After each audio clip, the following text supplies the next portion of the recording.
এতজনকে এত কিছু বলেন, ভয় লাগে না যদি আপনি টার্গেটেড হয়ে যান কখনো হাদি ভাইয়ের মতো?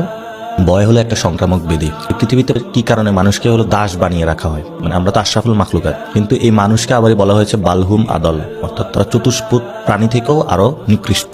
আমি তো আল্লাহর বান্দা, আমি আল্লাহ কোরআন এবং আল্লাহকে বিশ্বাস করি। সেখানে বলেছে তিনটা জিনিস, অর্থাৎ ওয়ালা নাবলু আল্লাকুম বিশাইইন মিনাল খৌফ, খৌফ মানে ভয়, ওয়াল জু ক্ষুধা, অর্থাৎ আমরা কেন ক্ষুধার কারণে তো যাই যে ভাই ঠিক আছে গুলশান অফিসে যাই, ওখানে কিছু টাকা পাবো, মানে নিজের বাপ ভুলে আরেকজনের বাপ বানায় দিই। আবার এই হলো ওয়ান অ্যাকশন, মানে আপনার যে আমল খারাপ কাজকর্মের কারণে হলো মানুষকে পরীক্ষা করা হয়। তিনটা জিনিস আমি আমার লাইফ থেকে বাদ দিয়ে দিয়েছি। রাসূল সাল্লাল্লাহু আলাইহি সাল্লাম যখন ইসলামের দাওয়াত দিয়েছিলেন, বলছে তোমাকে 4 তারা দেওয়া হবে, সূর্য এনে দেওয়া হবে, তারপরে তো মুখটা বন্ধ হবে। রাসূল সাল্লাল্লাহু আলাইহি সাল্লাম কিন্তু কখনোই এটার সাথে কম্প্রোমাইজ করে নাই। তো এখন আমি যদি বলি লা ইলাহা ইল্লাল্লাহু মুহাম্মাদুর রাসূলুল্লাহ, অর্থাৎ আমি রাসূলকে বিশ্বাস করি সাল্লাল্লাহু আলাইহি সাল্লাম, এবং আমি তার উম্মত দাবি করি, তা আমি কেন ভয় পাবো?